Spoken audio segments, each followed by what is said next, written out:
அது அறக்கட்டளை பற்றி ஒரு வார்த்தை சொல்லி ஆகணும். காக புஜண்டர் அப்படிங்கிற ஒரு சித்தர், நம்ம 18 சித்தர் சொல்றோம் இல்லையா, அந்த சித்தர்கள்லயே முன்னோடி சித்தரா சொல்லப்படுற காக புஜண்டர் சித்தர் அருளிய ஒரு பொன்மொழி தான் நற்பவி.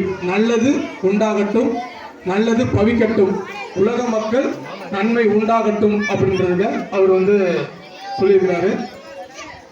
நம்ம ஒரு அறக்கட்டளை ஆரம்பிக்கணும்னா அதுக்கு பேர் தேர்வு செய்யும் போது இது உலக மக்கள் நன்மைக்காக சொல்லப்பட்ட வார்த்தை அப்படிங்கிறதுனால அதை நம்ம எடுத்து அந்த பேரில் நம்ம தமிழக அரசு பதிவு பெற்று அதற்கான அனைத்து விதமான சான்றிதழ்களையும் நம்ம வாங்கி ப்ராப்பராக ஒரு அறக்கட்டளையை நம்ம கொண்டு செல்றதுக்கு இருக்கிறோம்.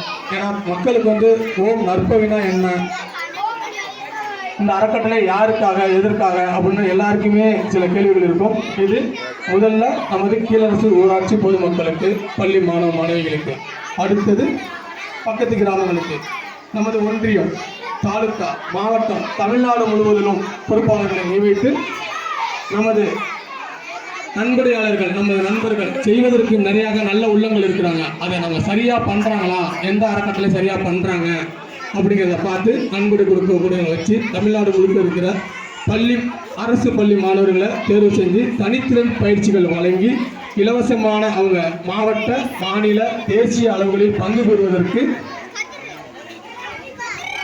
அவங்களுக்கு ஆகக்கூடிய செலவுகளை நம்ம அறக்கட்டளை மூலியமாக அவங்களுக்கு கொண்டு போய் சேர்த்து அவங்களுக்கு ஒரு எதிர்காலத்தை உருவாக்கி கொடுக்குற அவங்களோட கனவுகளை, படிப்புங்கிறது அது ஒரு பாடம்,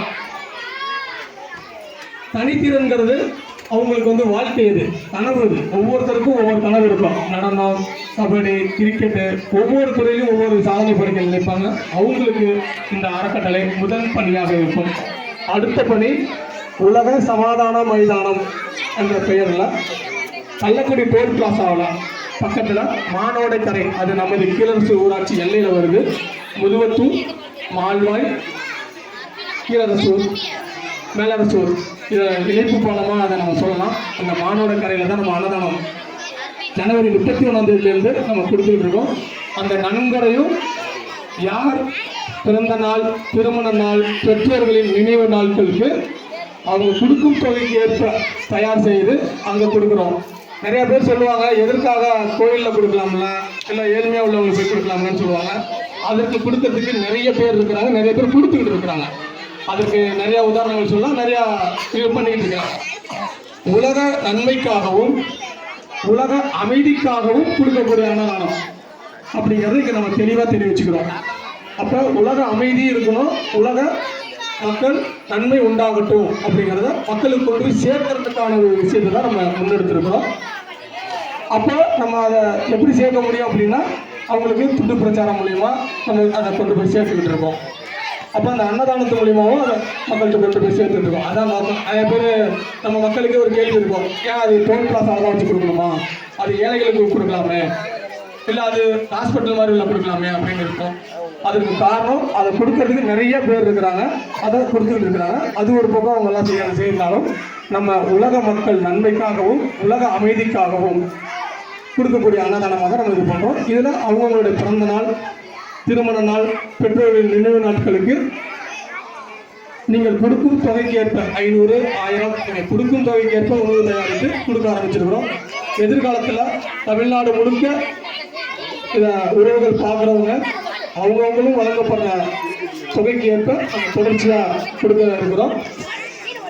இதுதான் இந்த அறக்கட்டளைக்கான எதிர்கால நோக்கத்தையும் இதையும் நம்ம சொல்லியிருக்கோம்.